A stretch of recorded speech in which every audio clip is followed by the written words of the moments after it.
Chi, et lui qui aura longtemps duré à la tête de ce club, qui fait la fierté du football de RDC et qui reçoit l'AS V-Club.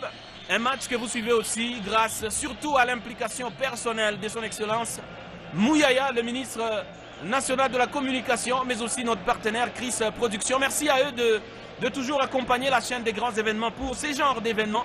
Les remplaçants, gardiens qui vont jouer des deux côtés, doivent montrer leur état d'esprit, leur motivation et leur concentration. Et c'est parti pour les 45 premières minutes de ce Classico Mazembe V-Club. Et ce sont les Dauphins qui ont le ballon avec déjà cette menace, mais le dégagement. C'est parti, la tête de Kitambala qui passe malheureusement à côté.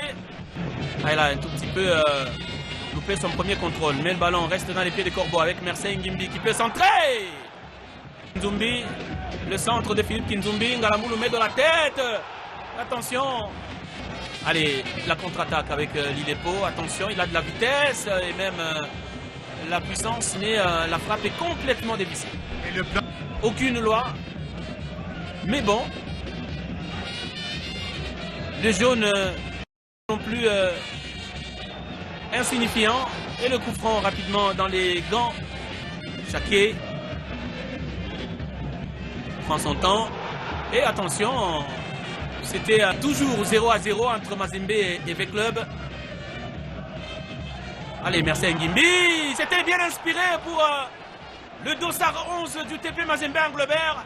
Il sera dégagé par Temo Pelé, l'attaquant de V-Club qui est venu appuyer la défense des Dauphins. Et l'arbitre qui met fin à ces 45 premières minutes. 0-0. Mais un match plutôt animé, mais on aura laissé de part et d'autre très peu d'espace que ça peut justifier ce 0-0. Pas de changement de part et d'autre. Ce sont les mêmes acteurs qui reviennent et c'est parti pour la deuxième partie. Les bonnes époques des... Attention à ce ballon de Tchongo rendu au gardien. Il a failli mettre en difficulté la défense. À Kinzumbi, le ballon qui traîne dans les pieds d'un Poutou, Trésor peut-être pour le 1-2. Très bien joué de la part de cet attaquant du TP Mazembe Anglebert en pivot. C'est ce qui manquait encore. Avantage, peut-être là, peut-être frappé, non. Fait la passe. Ngimbi qui a fait un centre mais très puissant pour trouver de partenaire. Mazembe qui insiste, cette fois avec Kinzumbi. Et la tête de Kitambala qui ouvre le score pour le tout-puissant Mazembe Anglebert. Depuis le début, il s'est baladé entre le numéro 4 et le 5. Et là, il a réussi à aller au deuxième poteau. Une balle bien mise par Kinzumbi. On ne peut pas laisser l'avant-centre esselé. TP qui a intérêt à marquer beaucoup de buts dans ce championnat. Parce que justement, il n'en a pas beaucoup. Attention à une autre bourde peut-être. Ouh là là! Énorme opportunité pour l'AS Vita Club avec Temo Pelé. On va revenir en arrière. Mersey. Et c'est un peu faible comme tir pour inquiéter le gardien Landou. Et avec Marouf. Ah, il y a de l'espace pour Patou. V-Club avec Marouf. Ouh là là.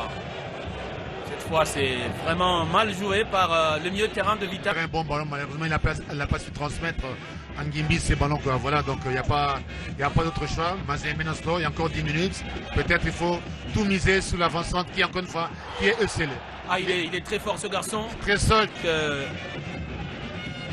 Alongo, le nouvel entrant. Ouais, la faute.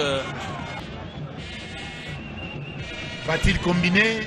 Va-t-il tirer parce que la façon dont la défense de Mazembe s'est mise, il y a lieu de combiner pour que dans le point de penalty il y ait quelque chose. Va-t-il tirer direct? On va voir. On va voir l'arbitre qui a donné le go. Marouf. Et c'est dedans. Ce qui vient de se passer. Égalisation. Comment ce ballon peut traverser le mur? C'est vrai les gars de part et d'autre. Et là il faut un mental pour continuer à croire. Et pourquoi pas là? Ah, il y a vraiment pas de joueurs devant, malheureusement.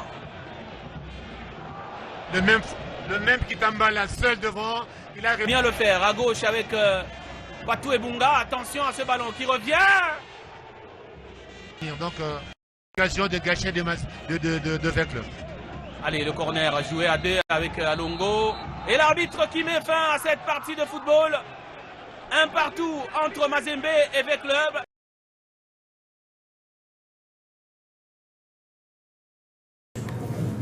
Louison Sefou, Manu Bola-Lobota, Jean-Marc Makoussou Mundele et pour finir Mika Miché, le football club Saint-Éloi Lupopo a, à travers son président Jacques Yaboula Katoué, présenté ce dimanche 16 janvier 2022 les 4 nouvelles recrues. Un mercato XXL auréolé par la venue du milieu de terrain international congolais qui a quitté le TP Mazembe Anglebert il y a quelques semaines. Tous les joueurs ont été accueillis chaleureusement par le maigre public présent dans la salle.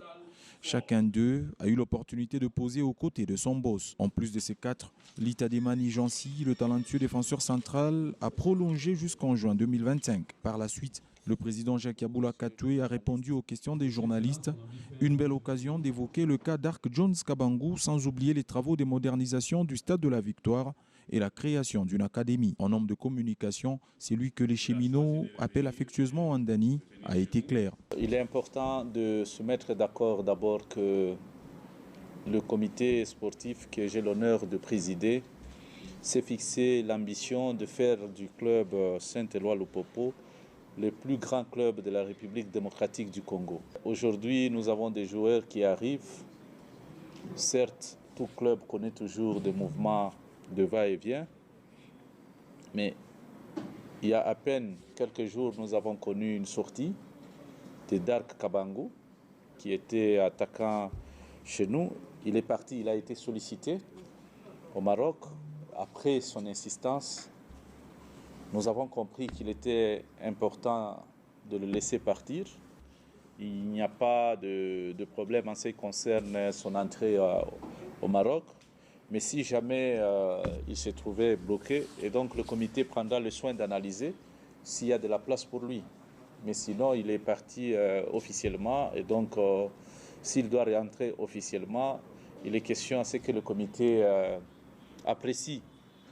Donc selon les besoins qui va se présenter. Nous prenons les joueurs selon les besoins. Mais si le besoin est comblé, on ne voit pas pourquoi on va prendre un joueur de trop.